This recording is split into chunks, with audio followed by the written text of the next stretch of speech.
In Tuapse, Russia, there's another large-scale fire at the oil refinery. For the third time in 2 weeks, Ukrainian Defense Forces drones have attacked facilities serving the needs of the Russian military. Residents report hearing more than a dozen loud explosions. The fire at the refinery is still ongoing. Thick smoke is rising over the city. Burning oil products started spilling onto the streets and got into the river. As noted by Robert Bravdy, commander of the Ukrainian Armed Forces drone systems, Russian oil refineries are legitimate military targets. And such SBS operations demonstrate the ability to strike targets deep behind Russian lines. The strike range in Ukraine reaches 1,500 to 2,000 kilometers. Putin extracts natural resources and turns them into blood-stained dollars, which are then used against us in the form of Shahed drones and ballistic missiles. If oil refineries are a tool for generating profits that are used for military purposes, then they are a legitimate military target that should be destroyed. Robert Brody, commander of the Ukrainian Armed Forces drone systems, in an interview with the BBC. Ukrainian Special Operations Forces struck a storage facility for Iskander operational tactical missile systems in occupied Crimea. The strike was carried out by drones from the Middle Strike Unit. The enemy's equipment was hidden on the grounds of a former missile base east of Simferopol. From there, Russian forces launched missiles at Ukraine, as previously reported by members of the resistance movement. Ukrainian Defense Forces for deep strikes and middle strikes. Well, they use tactics like cutting through, making windows, little openings. If you want, you can call it breaking through the layered Russian air defense and getting strike assets through these openings. As long as they remain open, then new ones are breached and the process continues. We should note that each time, the time interval for these openings keeps getting longer. This actually serves as a clear demonstration that the Russian occupiers' air defense capabilities are not nearly as robust or effective as they would ideally like the world to believe they are.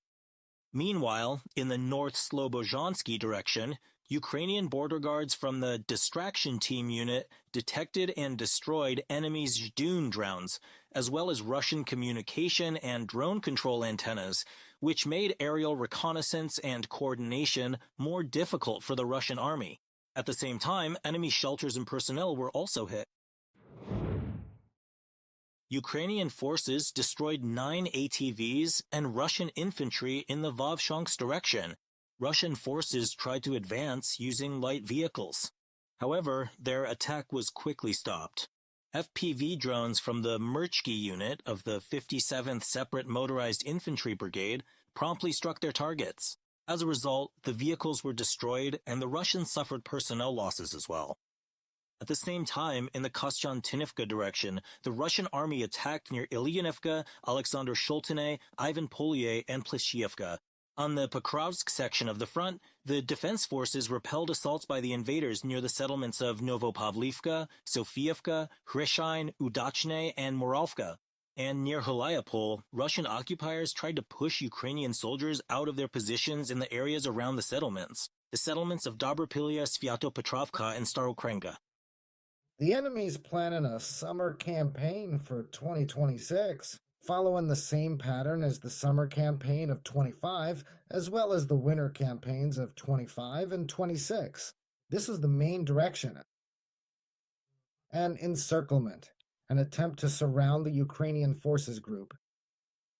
In the northwest of Donbass, the goal is to advance as far as possible from east to west in the Zaporizhia direction. In the Alexandrovka direction, both the Russians and the Ukrainian defense forces are having tactical successes, and the Ukrainians are quite successful. Not only in repelling the enemy's offensive, but also continuing to successfully push them back in several different areas. Ukrainian soldiers destroyed a team of Russian drone operators after locating their drone launch site. Artillerymen from the 50th Separate Artillery Brigade quickly struck the target using a Bogdana self-propelled gun. As a result, the enemy lost both their UAV crew and their dugout. In the Tretsky direction, Drone operators from the Phoenix Border Unit foiled a Russian assault attempt. Enemy infantry tried to advance under the cover of trees, bad weather, and artillery fire. Some even tried to hide in the water under a bridge. However, the unit's pilots eliminated soldiers of the occupying forces with a series of precise strikes and destroyed their logistical routes. And the total losses of the Russian army have exceeded 1,327,000 servicemen since the start of the full-scale invasion of Ukraine. In the past day alone, 1,180 Russian invaders were eliminated.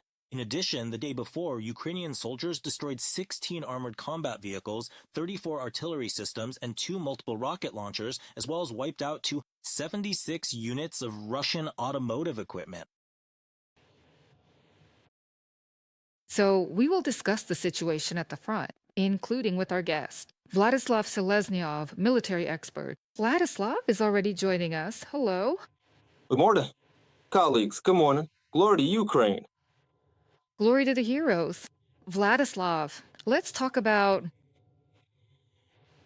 Ukraine's successful strikes deep into Russian Federation territory. Not just successful, but they have a very long range. How is it assessed, first of all? How expected was this situation in the Russian Federation, since we see that their air defense system, for some reason, isn't coping? Flying so many kilometers, sometimes up to 2,000, and yet, over all these 5 years, it seems like Russia hasn't really done much to address this. Not to mention that propagandists have been calling on private businesses, like refineries and so on, to protect their own facilities. Is some kind of completely private means? Is that even possible? And how do you assess the air defense situation in Russia? In the Russian Federation, the situation with air defense systems is fairly stable and even effective. But if we're talking about specific regions of the Russian Federation, for example, Moscow, the Moscow region, the Leningrad region, and of course, Valdai, they are reliably protected by air defense systems, and in those places, these air defense systems are deployed in 3 layers. Why in Valdai? Obviously, that's where Vladimir Putin's residence is located. It's definitely a pretty serious one. The air defense component is deployed on the territory of the temporarily occupied Crimean Peninsula, as well as on the Caucasian coast of the Black Sea in the Tuapse and Novorossiysk areas. There, the enemy maintains a fairly substantial set of forces and assets intended to protect the airspace over these regions. But the Ukrainian army, like water that wears away stone, has been targeting and knocking out individual elements of the enemy's air defense system over a long period, focusing its attention, first and foremost, on radar stations and observation posts. In this way, we literally deprived this integrated air defense system of its vision, which created the right conditions and opportunities for us to carry out systematic strikes on the territory, both on the territory of the Russian Federation and on the temporarily occupied territory of our country. Of course, we don't target entire areas. We work exclusively against military targets, military infrastructure, and also facilities that ensure the steady flow of funds into the Russian treasury, the lion's share of which is directed toward financing the so-called special military operation. The actions of the Ukrainian army in this regard are absolutely systematic, pragmatic, and rational. After all, in this way, we're dispelling the illusions of the highest military political leadership of the Russian Federation that there are resources to carry out large-scale aggression toward Ukraine, against Ukraine, will literally continue forever, for eternity. Now, nothing's eternal under the moon, and, accordingly, the current actions of the Ukrainian Defense Forces are meant to prove to Vladimir Putin and his inner circle that the Russian army's resources are bound to wear down, and the Ukrainian Defense Forces are directly involved in this process.